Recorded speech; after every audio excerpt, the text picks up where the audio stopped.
Hola, y bienvenidos a este nuevo vídeo de Descubriendo Animales. Hoy hablaremos del mastín tibetano, también conocido como Dog o el Tíbet, la raza de los perros más grandes del mundo. El logo del Tíbet, además de mastín tibetano, es conocido también como The Kid, y es una de las razas orientales más antiguas que existen. Se menciona por primera vez en la historia gracias a Aristóteles, entre los años 384 y el 322, antes del año cero. Fue una raza de trabajo de los antiguos pastores nómadas del Himalaya, así como un perro de protección de los monasterios tibetanos. Cuando el Tíbet fue invadido por China en la década de los 50, estos dos prácticamente desaparecieron.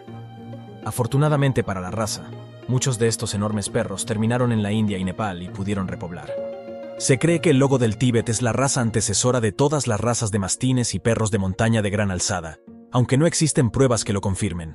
Su ladrido es, sin duda, único, y se considera una característica de la raza muy valorada.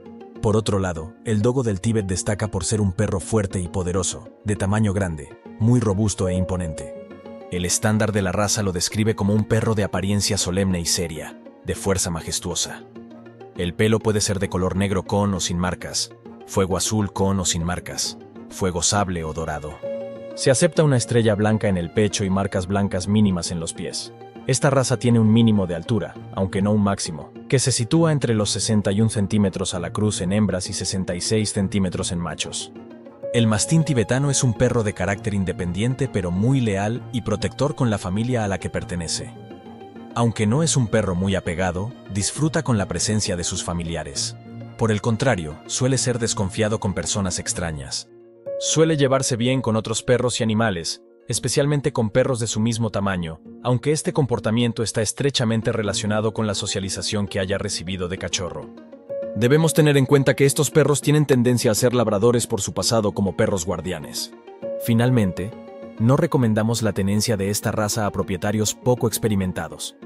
El dogo del Tíbet requiere cuidados regulares del manto, el cual debe ser cepillado 3 veces a la semana. En las épocas de muda de pelo, se recomienda el cepillado diario. Aunque pueden residir en un apartamento, es muy recomendable que esta raza pueda vivir en una casa grande con jardín al que poder acceder siempre que lo desee.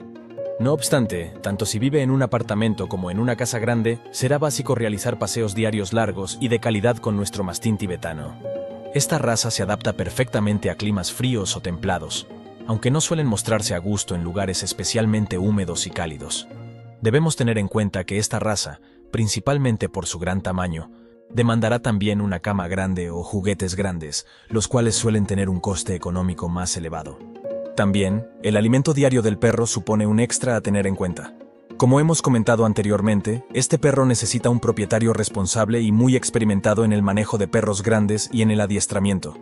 Por tanto, un propietario experto necesitará recurrir incluso antes de la adopción a un educador y adiestrador canino.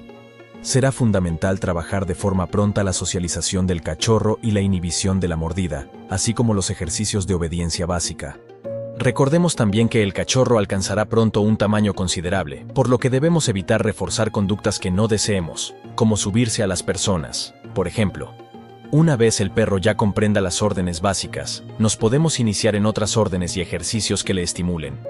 No obstante, será imprescindible repasar de forma diaria o semanal la obediencia, asegurando así su seguridad y la nuestra ante cualquier conducta anómala o problema del comportamiento. Será básico acudir al especialista cuanto antes y nunca intentar realizar terapias por nuestra cuenta, como ocurre prácticamente con todas las razas, especialmente con los perros poseedores de pedigrí.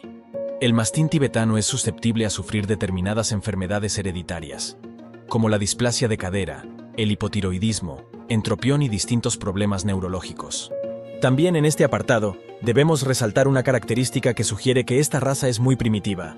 Las hembras solamente tienen un celo al año, a diferencia de la mayoría de las razas caninas. Para asegurar un buen estado de salud del mastín tibetano, se debe seguir el calendario de vacunación del perro, la rutina de esparcimiento y visitar al veterinario con la regularidad que requiera nuestro perro, aunque normalmente se sitúa entre los 6 y 12 meses. Siguiendo estos consejos, la esperanza de vida del lobo del Tíbet se sitúa entre los 11 y 14 años. Su precio medio es de 550.000 euros, pero hay personas dispuestas a pagar verdaderas fortunas, como ya se hizo en el 2014, cuando en China se pagaron más de 2 millones de euros por un ejemplar de 1 año de edad. Y hasta aquí el vídeo de hoy. Espero que os haya gustado y si es así, apóyanos con un like y coméntalo. Nos vemos en el siguiente vídeo. Hasta la próxima.